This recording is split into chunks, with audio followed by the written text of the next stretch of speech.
Black woman delivers powerful speech in support of Donald Trump. Let's get to it. I made this bed on my own, bed on my own, bed on my own. When it comes to President Donald Trump, I want to say this because a lot of people accuse this man of being a racist. And I just want to say that I met President Donald Trump working on criminal justice reform. I too was one of the ones that said, no, I don't want to go talk to that man. I don't know him. He hates black people. Well, that's what they said.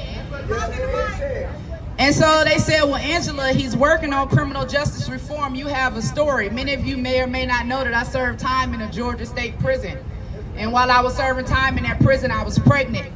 And when it was time for me to deliver my baby, I was transported to a hospital here in Georgia by a police officer, and I was chained to a bed, and I was forced to give birth to my baby with a sheriff watching for a nonviolent crime.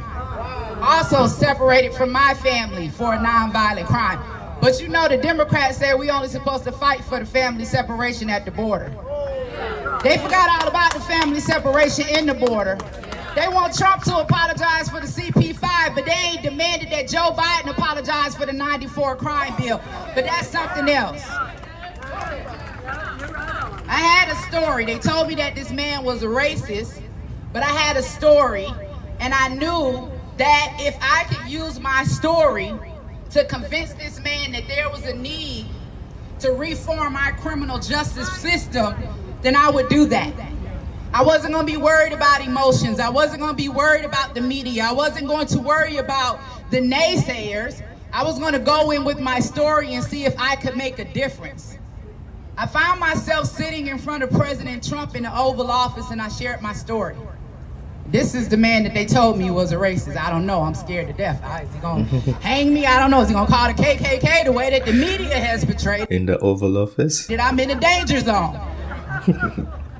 Just so happened that he heard my story. Not only did he pass the First Step Act, but he also made it illegal for them to chain women to the bed during their childbirth. Wow. Oh, this was the moment right here. Nice.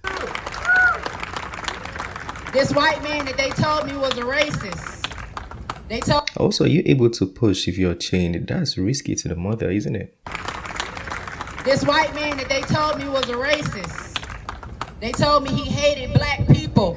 So not only did he just sign one of the most historic forms of criminal justice reform legislation to ever hit this nation, overturning the 94 crime bill that massively incarcerated black America, freeing nearly 20,000 people to this day. The First Step Act. I sat in the Oval Office with a lot of criminal justice reform advocates.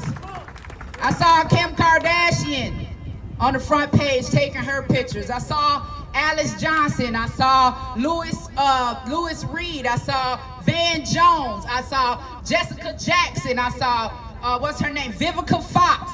I saw Isaiah Washington. But I don't see any of them here today. A lot of people want to take a lot of credit for being criminal justice reform experts, criminal justice reform advocates, but to tell the truth, you didn't free nobody. Trump did. She can drop the mic right there. Kim Kardashian had the nerve to put up a tweet to say free Gunna. Gunna is a YSL rapper tied to the Young Thug case, charged with RICO, the same DA, the same charges. You put up a tweet and say free a known gangster in Atlanta, Georgia, but you won't put up a tweet and say free President Trump.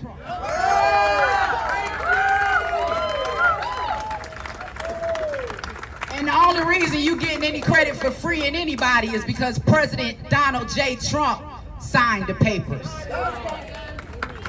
As a criminal justice reform advocate, somebody that's grateful to President Donald Trump for giving me a second chance, giving me an opportunity to run for Congress by clearing my record. Somebody who was completely oblivious to the corruption that happens in Atlanta, Georgia. I just wanted to do something for my community. I refuse to be silent. Not only will I stand for Atlanta, Georgia, not only will I stand for America, not only will I stand for the babies being aborted in the womb, not only will I stand for the mothers that choose life, I'm also going to stand with President Donald Trump. So that was an incredible speech. To a lot of people, it might be offensive, but it's a very thought-provoking speech, especially coming from a black person who is supporting one that a lot of people or a lot of other black people might call racist.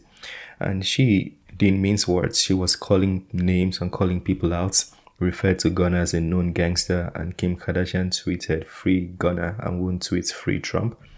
Well, depending on how you take that, it's completely up to you. Feel free to share your thoughts or your concerns on that. But I still think that was a good speech. She spoke about a lot of things, from the bill reforms that Trump had done. Imagine having to give birth with a chain on. That's intense. Already giving birth is difficult enough, and then you have to give chains. How do you even push? Like, can you even do that? It's very risky. And she spoke about the separation from, parents and all of those things, because we've been hearing about the separation from the border and people, the government advocating that. I mean, I'm not saying that's a good thing, but I'm just saying everyone should be considered. If it's a land of the free, right, everybody should be considered. Well, let me know what you think about that, whether you were offended by that speech or whether you were in support of what she said. Feel free to talk to us in the comment section. It's an open dialogue. Nobody's going to fry you. That being said, smash the like button, subscribe, and I'll see you on the next video. Peace. I made this bed on my own.